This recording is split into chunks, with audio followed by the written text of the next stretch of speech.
As snowfall pelts the region, outreach workers in Chicago are working to provide supplies and shelter to the homeless community.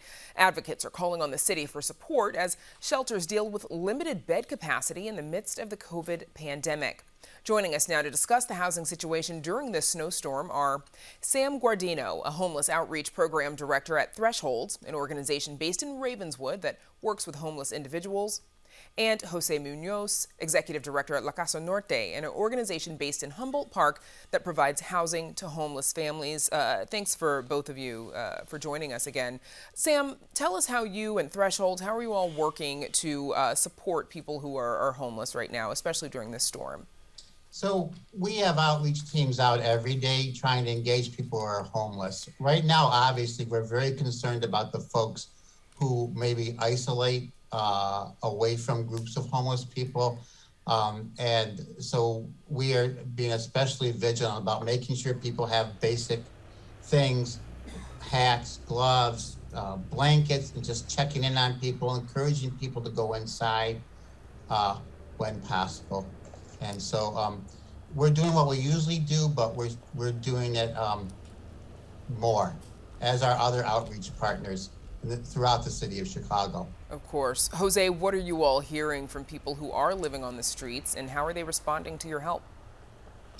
Well, I mean, a lot of folks right now, especially with the cold, are looking for a warm place to stay and meals. And La Casa Norte is doing exactly that. So, like many organizations, we've actually staffed up and are open 24 hours a day, just to make sure that we have enough beds and access to food and shelter for individuals who are experiencing homelessness. And Sam mentioned, of course, reaching out more to people who are more isolated and away, maybe who aren't relying on the community of other people who are homeless living outside as well. Jose, what are some of the concerns for those folks who might be isolated and preferring to be on their own? Yeah, well, La Casa Norte focuses on working with youth. And so one of the things we're concerned with is that we have unaccompanied youth who are out there and may not be nowhere to seek services. So it's good to have folks out who are out doing the outreach, as well as having staff at our facilities who specialize in working with youth and keeping them indoors and hoping that they don't try to go out there and brave the cold, because with the cold and the combination of the snow, it's not a safe place to be for young people or any person for that matter. Right.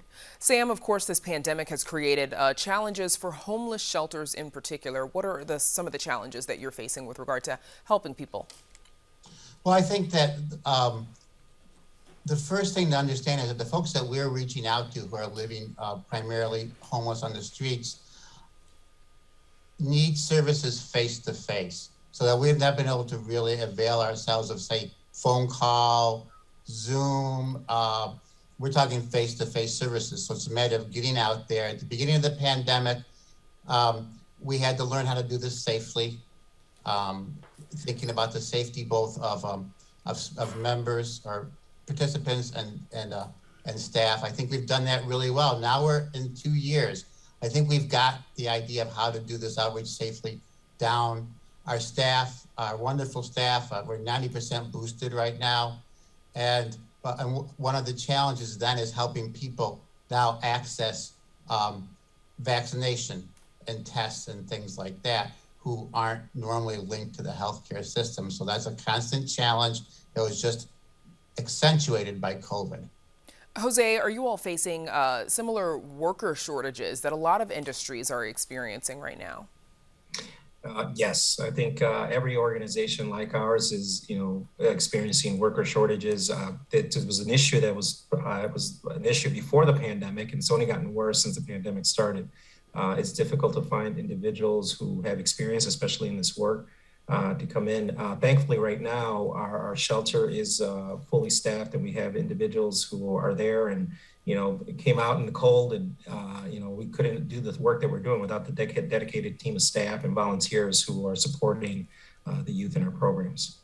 Sam, have you all, have your shelters or has your shelter been limited by the capacity that you're able to take in order to maintain social distancing within the shelter? Well, the shelters in the city have been limited. Now, again, we're running an outreach program and not a shelter, but we face this every day. So shelter capacity has been limited because of the social distancing. The city has had various expansion shelter initiatives, over the last 2 years, and that has made up part of the difference. But there still are not enough shelter beds in any day in Chicago for the number of people seeking shelter, and that's a common occurrence, despite the best efforts of everybody. And I really have to commend the shelter providers and the city in terms of really facing this problem head on to do sheltering safely in this COVID environment. And thank you for clarifying that. Jose, what about you all? And are you in about 30 seconds concerned that you'll be at capacity at La Casa Norte during the winter? Yes, we're always the capacity is always a concern. Thankfully, right now we do have room in our shelters, and we are working closely with partners. So if someone is looking for shelter and they want to go to La Casa Norte, they can visit lacasanorte.org or dial 311 in the city of Chicago and get connected with someone there who can give them information about how to get to a shelter near them. Okay. Thanks to you both for the work that you do, and best of luck. Stay safe and warm, Sam Guardino and Jose Munoz. Thank you. Thank you. Up next, our Spotlight Politics team digs into the governor's budget plan. Stay with us.